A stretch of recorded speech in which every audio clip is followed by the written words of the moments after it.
The United States Department of Justice has made their way to Tulsa to start gathering testimonies from 1921 Tulsa Race Massacre survivors and descendants.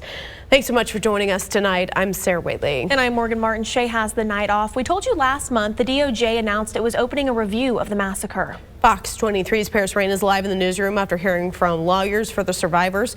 Paris, what are the next steps with the federal investigation?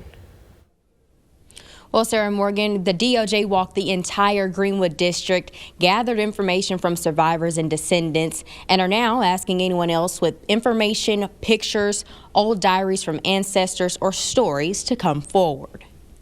We just made some history over the last couple of days. For the first time in 103 years, the Department of Justice, United States Department of Justice, came to Tulsa in relation to the Tulsa Race Massacre. The attorney for the Tulsa Race Massacre survivors, Demario Solomon Simmons, says this is a long time coming. Over the last 48 hours, they've had the opportunity to meet with survivors and to meet with what we call first-generation descendants. These are individuals whose parents suffered the massacre. The U.S. Department of Justice began what they are calling an advanced probe into the investigation as part of the Emmett cold case program, which investigates racially motivated murders that happened before 1980. The organization, Justice for Greenwood, has been wanting this for more than 3 years. Everyone wants a full investigation. Everyone wants actual accountability for the massacre.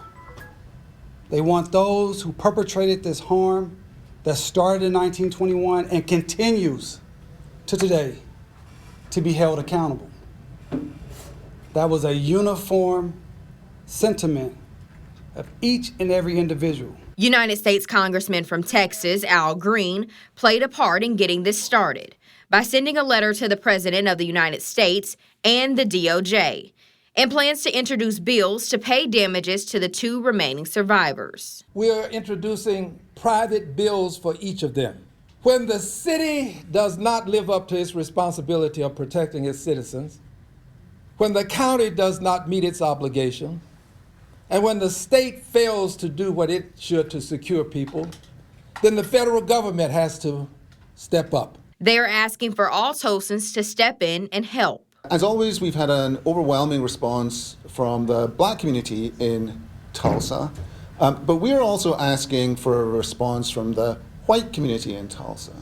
So we know that there are plenty of you out there in the white community who might have in your attic or on your mantelpiece pictures or a diary or some piece of memorabilia that dates back to the Tulsa Race Massacre of 1921.